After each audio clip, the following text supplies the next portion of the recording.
What happens when we refuse to accept that animals are capable of feeling pain? Well, in the mid-17th century, René Descartes, that one, decided to test the hypothesis that animals, being soulless, can't feel pain by taking his wife's dog, nailing it to a board, and chopping it open whilst it was still alive. Inevitably, the conviction that animals do not feel pain leads to exactly these kinds of egregious breaches of our duty of care towards them, and the infliction of cruelty and suffering, even in the service of the most trivial human interests. I mean, if animals can't feel pain at all, then why not do anything we please to them without taking their welfare into account? Well, to protect animals against such unreasonable kinds of treatment, legislation has recently been proposed by the UK government. The Animal Welfare or Sentience Bill is currently being debated in the House of Lords. I've read the bill, it's very short, you can read it too.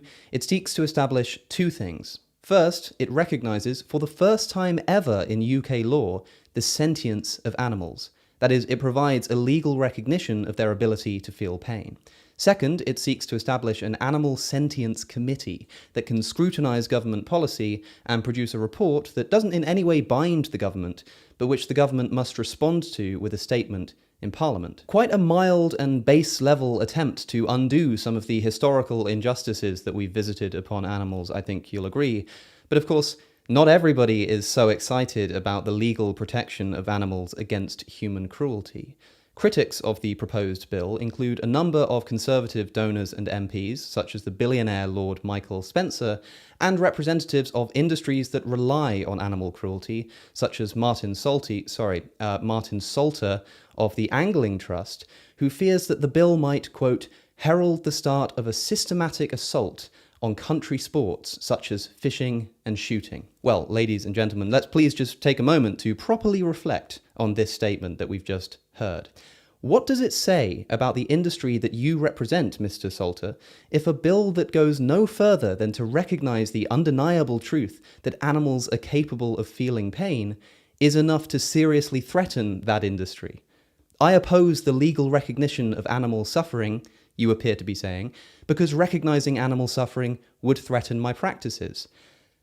Don't you think that says a bit more about your practices than it does about the bill? If the mere assertion that animals can feel pain is such a threat to what you're doing, then maybe what you're doing isn't the most ethically commendable thing in the first place. Mr. Salter and his ilk are scared, I'll repeat, of, quote, zealots and ideologues heralding a systematic assault on country sports. Well, now I just want to appeal to your ethical intuitions, dear viewer. What do you think should take priority, in your view, in the construction of legislation? The protection of the defenceless against cruelty, or the continued success of such important sports as shooting and yanking fish out of the water on hooks? We're not even talking about food here, right? This legislation is being opposed on the grounds that simply recognizing that animals can suffer may threaten these kinds of sadistic sporting activities. Well, so it does, and so it should. I mean, imagine that we were talking about a proposed bill that just established the sentience of dogs. Now imagine I were to say, legislation that legally recognizes that dogs can feel pain and attempts to stop people from harming them would be really bad for the industry that I work in.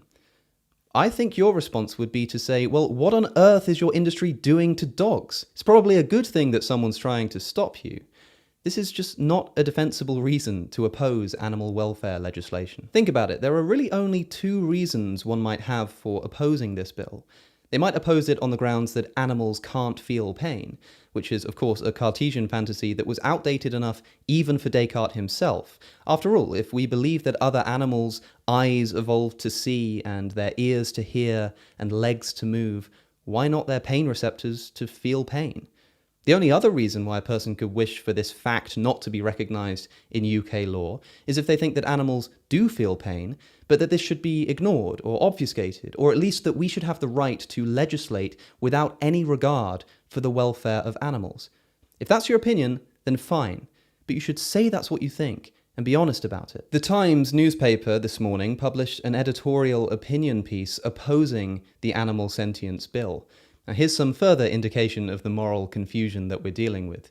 The editors of that paper are talking here about the advice that would be given by this proposed Animal Sentience Committee. Ministers would not be obliged to follow its advice, but would inevitably come under strong pressure to do so.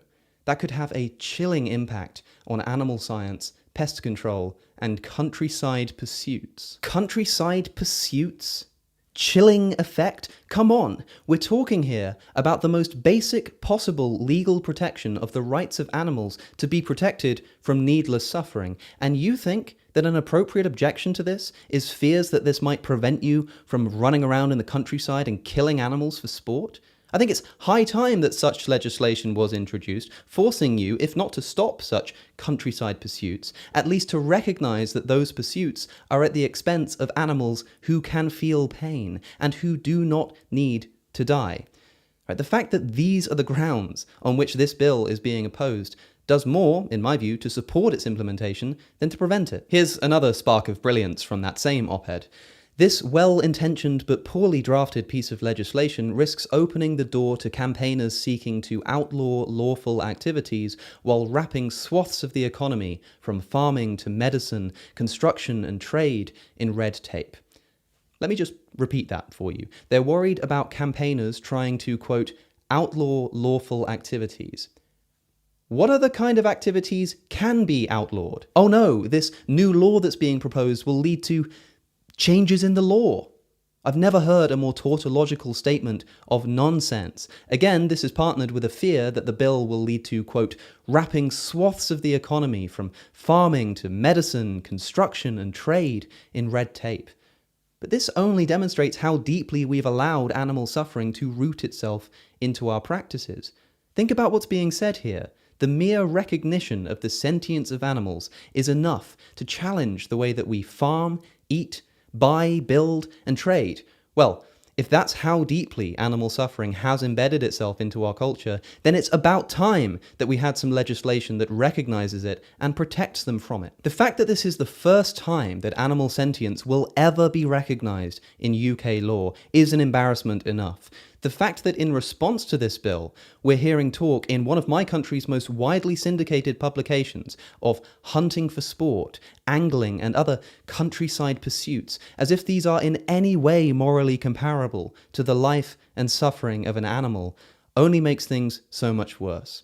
I hope that this video can serve as a demonstration of the omnipresence of animal suffering in our society. I only wish that it were present too in the moral consideration of the general public. Now, I'm afraid to say there's not really much that we can do to influence the course of this bill, but if you didn't know that this was currently being debated in the UK government, you're welcome. I suppose that the result of such deliberations will settle the question of whether we are truly, as is so often said, a nation of animal lovers.